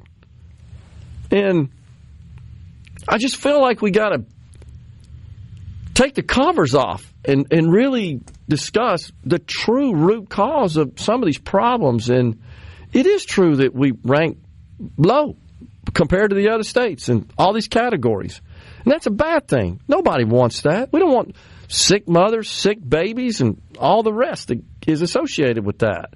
Low birth weight, high mortality rate, all of those. We, unfortunately, for a long time, and maybe we could talk a lot about what the root cause of this, but it just feels like that we have some ingrained issues in our society, in our communities in Mississippi that continue to cause these problems.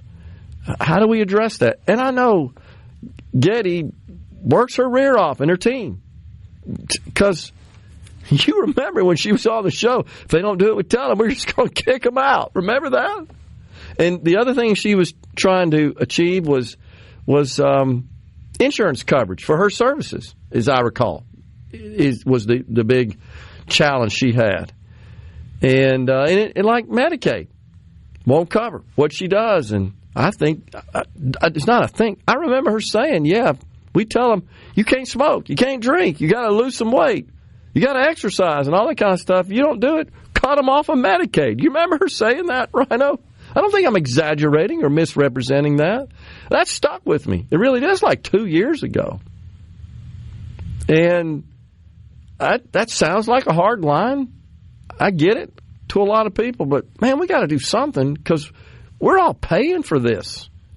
And I don't want a pregnant mother or a baby to suffer. We're not inhumane in that respect. But is this not back to what we've been talking about? Just common sense. We got to get back to the middle, to the common sense element of all this stuff that plagues our society. And as Dan rightfully points out after I've said something about it, yeah, there's an economic dimension to this as well. And there is. It costs money. Go up to that NICU, I'm telling you, you'll see it firsthand. Wonderful work, by the way, they do. And we're blessed to have that facility and those dedicated people, those healthcare professionals. Man, that's got to be hard, taking care of sick little babies that are just helpless on their own. It touches you as a human. You can't help but be moved by it.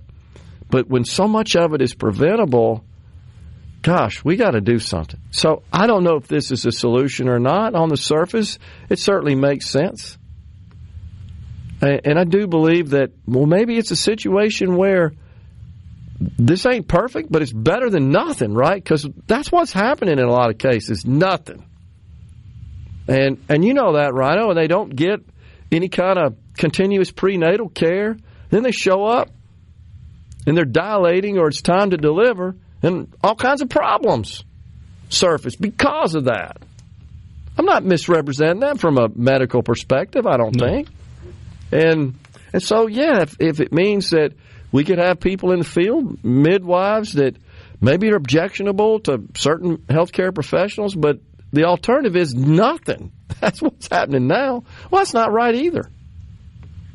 So it's something we certainly got to take a hard look at. Cece in Senatobi says, you were cordial. She was looking to box. That's fine. It's no big deal to me whatsoever. And I hope that it didn't appear that way. We had a little talk before they left the studio during the break. No big deal. Really, it's not. Reform SNAP. It would help this problem and others. I mean, there's no doubt there's a lot of fraud in the SNAP program. I will tell you that this article I'm writing right now about the House bill, tax reform, and the bigger aspect of that was building that model. I'm getting close. It's just hard for me to sit down and write with all the other things going on. But I did do a case that has a head of household, single parent, head of household from a tax filing perspective, single parent with a child. I think that's a common scenario in our whole country, honestly, on SNAP. It ain't a whole lot of money, honestly. Now, you've kind of coached me through that on, you know more about that than I do, of how someone could really be creative and frugal and conservative in the way they purchase groceries to make that work and last and feed a couple of people. And I don't want to act... You buy a lot more rice and beans than you do Snickers bars when you come down to the dollar amount. I get it. And I don't want to sound, like I'm... I don't know, a pompous, wealthier person, and I don't understand that. It's just, I've never had to manage a budget quite like that. I mean, my wife and I, of course, have had to manage our household budget like everybody else does, but in general, I don't go to the grocery store and worry too terribly. I'm blessed in that respect. I think a lot of people are.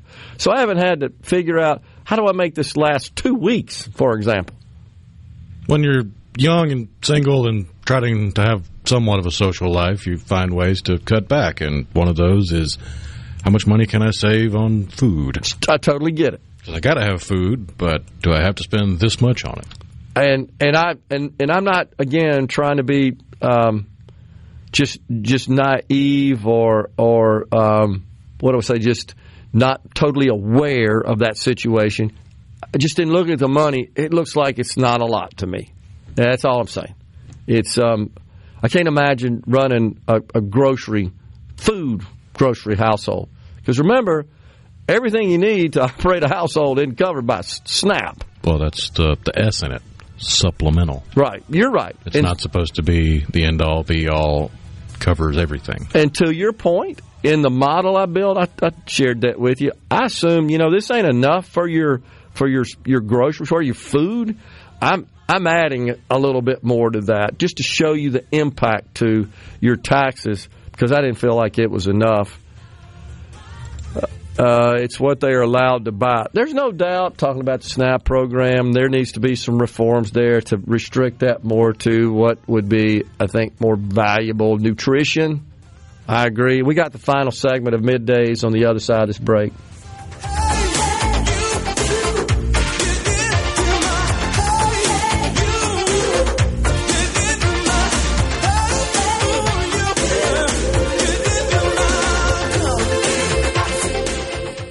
The time to act is with Gerard. Good for America. Good for fans of justice and truth. Good for us. SuperTalk Mississippi. This is what we stand for.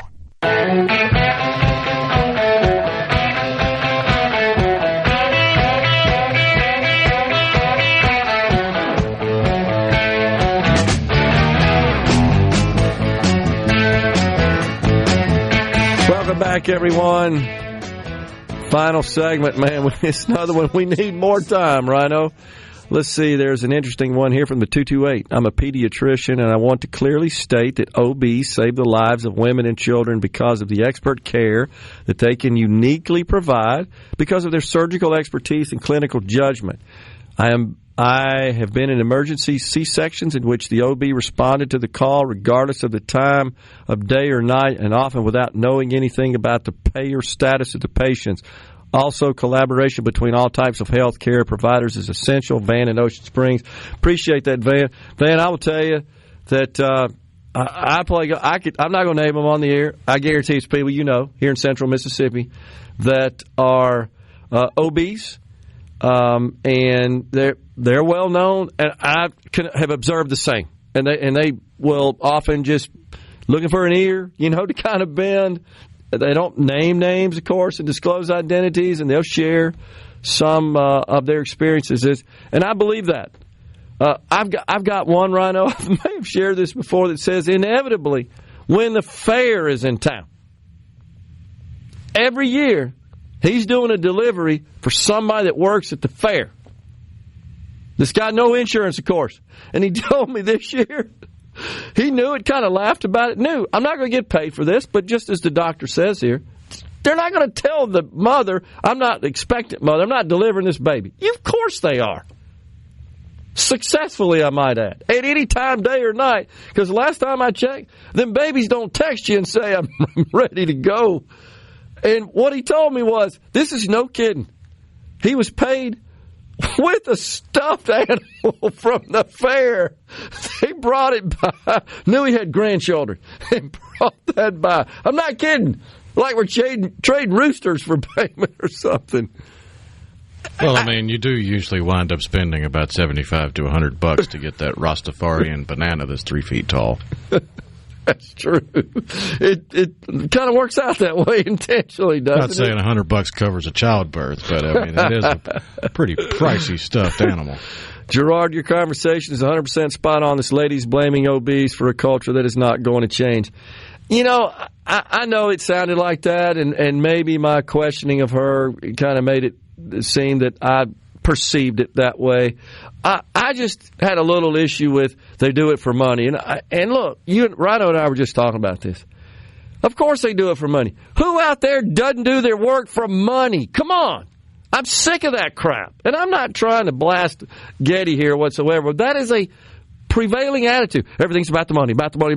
Well, you got to have money to live.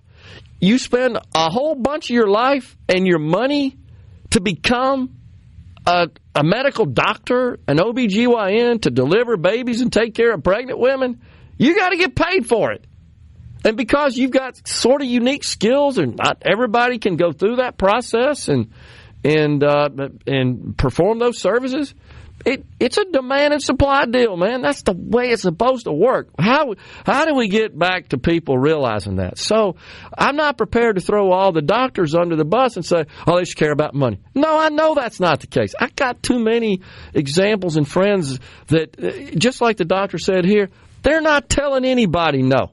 I'm telling you. They show up. The left wants you to believe that, don't they? They're bleeding in the parking lot, says AOC. They're dying in the street. Horse hockey. That's not happening. Now, are we paying for it? Yeah. You and I that have expensive health insurance? Yeah, we're paying for that. There's no doubt. But to suggest that these physicians really don't care about the health of a pregnant mother, no, I'm not buying that. I'm just not. Are they limited in the amount of time? Absolutely, because they're overwhelmed. You know why? Because there ain't enough people that can do that. That's why they get paid a lot. And as soon as there's one mishap, lawyers are coming after them, right? Remember before we had tort reform? We got to a point where we weren't going to have any dead gum OBGYNs in the state. You want to have a baby? You had to travel across the state lines. We literally got to that point without tort reform because unscrupulous, opportunistic lawyers were dreaming up stupid lawsuits knowing, oh, there's a pot of gold here, right? This is target rich. Insurance companies are going to write me checks just to make me go away. That is what happens. The truth doesn't matter. You just get drug into court. It's not that hard. $30, file a lawsuit. And you got to pay your way out no matter what. I don't care what line of work you're in. And that's got to change in this country. We all end up paying for that. I read a report a few years ago that said that in California, roughly 30 cents of every dollar that went to health care went to lawyers. Is that believable? Totally believable. I know, I'm on a rant here, and I apologize for that. There's got to be a way we can address this problem amicably to all parties. I agree. We have healthcare deserts. We got pregnant women that need help. If we can't get a doctor to them, maybe it does make sense. But I agree with the doctor as well. I do get worried that they're in the middle of a delivery, Rhino, and something comes up, and it's beyond their skill set, right? Couldn't that happen? And bad things to the mother and the baby? That's the kind of stuff I'm worried about. Man, it's a tough one. We're out of here today. We appreciate you for joining us. We'll be back with you tomorrow from Smith County. Stay tuned for that. God bless. Stay safe, everyone.